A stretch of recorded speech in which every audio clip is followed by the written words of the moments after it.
Hello everyone. आज हम लोगों का 10वां दिन है जिसमें हम जेएलओ का पेपर 2 2019 का एक्सप्लेन कर रहे हैं। इससे पहले हम 90 प्रश्न आपके सामने पिछले 9 दिनों में कंप्लीट करा चुके हैं। आज 100 प्रश्न पूरे हो जाएंगे, 91 से लेकर 100 तक चलेंगे। आज हम लोग पेपर 2 जेएलओ का है। ये सीपीसी सीआरपीसी का पेपर 2 आता है ये जेएलओ में, जेएलओ राजस्थान में। पहला प्रश्न 91 नंबर का हम लोगों के सामने ये है कि दंड प्रक्रिया संहिता 1973 की धारा 395 के अंतर्गत किसी लंबित मामले को राय के लिए भेजा जाता है तो होता क्या। ये देखिए, ट्विस्ट करके पूछ लिया प्रश्न। ये पूछ लिया कि अगर कोई मामला है, किसी न्यायालय के समक्ष आया है और उसको कोई कष्ट हो रहा है तो वो किसको राय के लिए किसको भेजेगा। ये एग्जैक्टली आपकी धारा 395 सीआरपीसी में, जिसको निर्देश कहते हैं। तो होता क्या है, किसी भी लोअर मामले न्यायालय को कोई कष्ट होता है, कोई सलाह लेनी होती है, कहीं वो फंस जाता है किसी मामले में, तो उच्च न्यायालय को वो अपनी राय को निर्देशित करते हुए और अपने मामले को निर्देशित करते हुए और उस उच्च न्यायालय की राय के लिए मामले को भेजता है। उच्च न्यायालय उस पर राय देता है और उसी के अकॉर्डिंग लोअर न्यायालय मामले को निर्धारित करता है। तो कहने का मतलब है 395 के अंतर्गत जो मामला होगा वो उच्च न्यायालय को भेजा जाएगा। ऑप्शन नंबर 2 सही है 91 नंबर प्रश्न का, उच्च न्यायालय को। हमने अपने उत्तर में साफ लिख दिया है ये, जैसा कि हम बता चुके हैं। हर पेपर के साथ हम ये उत्तर हैंड रिटन नोट्स देते हैं। ये इस तरह से लिख दिया हमने। दंड प्रक्रिया संहिता की धारा 395 के अंतर्गत जो उसको निर्देश कहते हैं, इसके लिए लंबित मामले में राय के लिए मामला उच्च न्यायालय को भेजा जाता है। फिर आ जाइए प्रश्न संख्या 92 पर। 92 नंबर का प्रश्न क्या पूछ रहा है, पूछा गया है कि दंड प्रक्रिया संहिता 1973 की धारा 376 के अंतर्गत अपील के उद्देश्य से कौन सा मामला छोटा मामला नहीं समझा जाएगा। तो 376 में सीआरपीसी में वो सारे मामले हैं जो छोटे मामले हैं, जिनकी अपील नहीं होती है। 376 में कहा गया छोटे मामलों की अपील ना होना, सीआरपीसी की धारा है 376 ये। तो होता क्या है, छोटा मामला कौन सा नहीं है। तो पहला ऑप्शन देखें, उच्च न्यायालय अगर 6 माह से अनधिक का कारावास देता है तो ये छोटा मामला माना जाता है। सेशन न्यायालय 3 माह से अधिक का कारावास देता है, ये भी छोटा मामला है।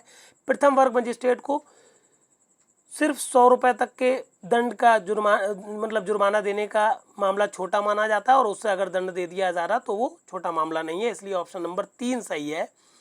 कहने का मतलब है, जहां प्रथम वर्ग मजिस्ट्रेट 1 माह से अनधिक की अवधि के लिए कारावास का दंडादेश देता है तो ऐसा मामला छोटा मामला 376 के अंतर्गत नहीं माना जाएगा। इसलिए ऑप्शन ये 3 सही है। महानगर मजिस्ट्रेट को 3 माह तक के कारावास, क्योंकि अगर वो वहाँ पर सेशन न्यायालय का काम कर रहा है तो ये 3 माह तक का कारावास दिया जा सकता है। इसलिए ऑप्शन नंबर 3 सही है 92 नंबर प्रश्न का। फिर 93 क्वेश्चन में क्या पूछा गया 93 में, जब कभी कोई व्यक्ति किसी अन्य व्यक्ति को पुलिस अधिकारी से गिरफ्तार करवाता है, तब यदि उस मजिस्ट्रेट को जिसके पास ये मामला सुना जाता है ये प्रतीत होता है कि ऐसी गिरफ्तारी करवाने का कोई पर्याप्त आधार नहीं है, वो मजिस्ट्रेट प्रतिकर दिलवा सकता है। तो एग्जैक्टली सीआरपीसी की धारा 358 है, जिसमें कहा गया है कि निराधार गिरफ्तार करवाए गए व्यक्ति को प्रतिकर। कहने का मतलब है, कोई ऐसा व्यक्ति गिरफ्तार करवा दिया गया है जो कि मजिस्ट्रेट को लगता है ये निर्दोष है, इसे निराधार गिरफ्तार करवाया गया है, तो जो व्यक्ति गिरफ्तार करवाएगा उससे प्रतिकर दिलवाएगा न्यायालय।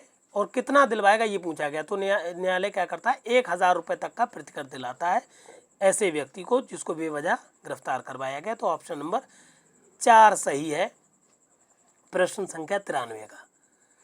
फिर आ जाइए प्रश्न संख्या 94 पर। ये देखिए पूरा लिखा हुआ, जेएलओ राजस्थान का परीक्षा है ये 2019 का हल प्रश्न पत्र हम आपको दे रहे हैं, पेपर नंबर 2 है ये। 94 प्रश्न में पूछा गया है कि अपराधी को, 93 हो गया, 92 में क्या पूछा गया था, 92 प्रश्न करवाया, हाँ ठीक है।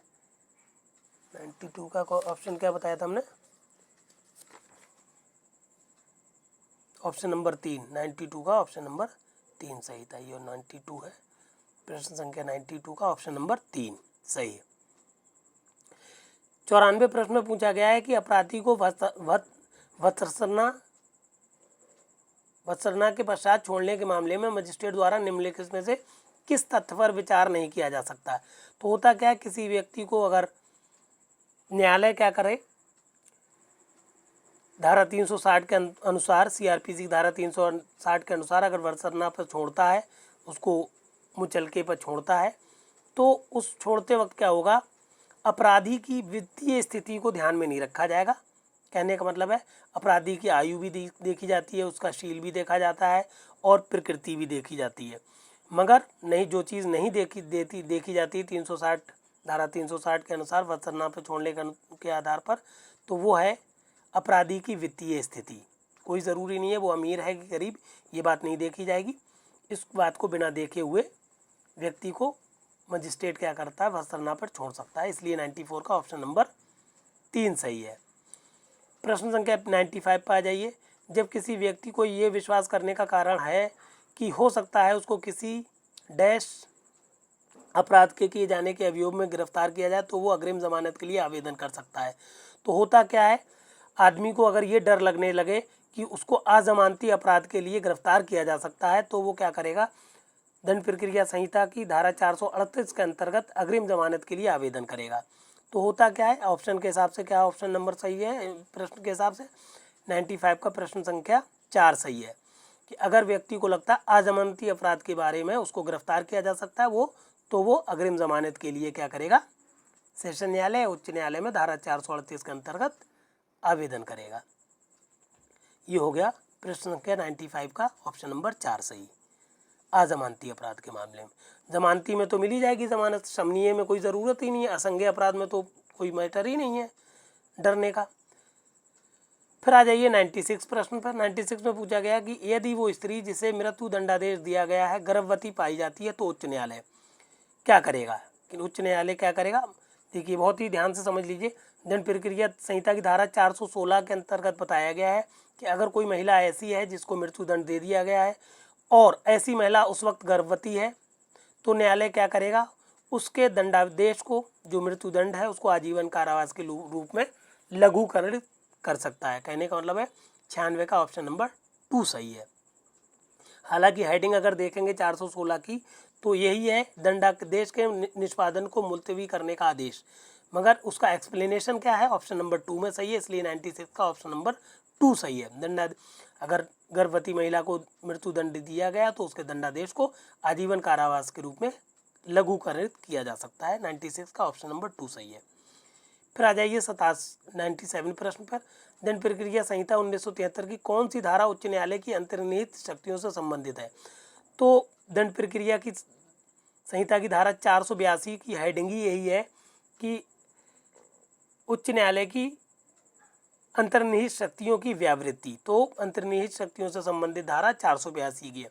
अगर आप ध्यान से देखेंगे तो इस 19वें प्रश्न के 2019 में जो पेपर आया था ये सीआरपीसी का और सीपीसी का, इसमें से कम 30 क्वेश्चन रिपीटेड हैं जो कि 2013-14 के पूछे गए। ये भी प्रश्न रिपीटेड है, मतलब आप ध्यान से देखेंगे दोनों पेपर करेंगे जब 2019 के और 2013-14 वाला पेपर आप 2 पेपर करेंगे तो अनुमानित 30 क्वेश्चन आपको 150 में से कम 30 से लेकर 40 प्रश्न आपको रिपीटेड मिलेंगे एक जैसे। और बहुत से ऑप्शंस ऐसे मिलेंगे जहाँ पर मैटर पूछा गया है तो अगले बार में सेक्शन पूछ लिया गया है। कहने का मतलब है ये दोनों तरह के पेपर को आप बहुत ही लॉजिकली, जैसा कि हम पढ़ा रहे हैं, पढ़ लीजिए। तो 100 में से 150 में से आपको कम से कम 120 क्वेश्चन आपको एज इट इज मिल जाएंगे हमारे मैटर से, सिर्फ इस क्वेश्चन आंसर से। बाकी मैटर पढ़ लीजिए तो आप 100% पेपर कर पाएंगे। फिर आ जाइए आप प्रश्न संख्या 98 पर। यदि कोई अपराध केवल जुर्माने से दंडनीय है तो परिसीमा काल कितना होगा। तो दंड प्रक्रिया संहिता की धारा 468 है। 468 में बताया गया है कि अगर कोई मामला ऐसा है, कोई अपराध ऐसा है जो केवल जुर्माने से दंडनीय है, तो उसमें परिसीमा काल क्या होता है, सिर्फ और सिर्फ 6 महीने तक का होता है। 1 साल तक के कारावास में 1 साल तक का परिसीमा काल है, 3 साल तक के अपराध में 3 साल तक का परिसीमा काल है, और 3 साल के बाद कोई भी परिसीमा काल की बाध्यता नहीं है। कहने का मतलब है 98 का ऑप्शन नंबर 2 सही है कि अगर केवल जुर्माने से दंडनीय है कोई अपराध तो परिसीमा काल सिर्फ 6 महीने होगा। और 97 प्रश्न का ऑप्शन नंबर 2 सही है। 99 प्रश्न पे आ गए आप कि निम्नलिखित में से कौन सी अनियमितता दंड प्रक्रिया संहिता 1973 की धारा 460 में सम्मिलित नहीं है। तो धारा 460 जो है वो ऐसी अनियमितता से संबंधित है जिसमें कार्रवाई अगर कर देता है न्यायालय तो उस कार्रवाई को दूषित नहीं माना जाता। वो सारी बातें बताई गई हैं दंड प्रक्रिया संहिता की धारा 460 में। तो अगर ध्यान से ऑप्शंस को देखें तो ऑप्शन नंबर 1 460 से संबंधित है। आपको बताना कि कौन सा मामला 460 में नहीं है दंड प्रक्रिया संहिता की। फिर दूसरा ऑप्शन देखेंगे आप,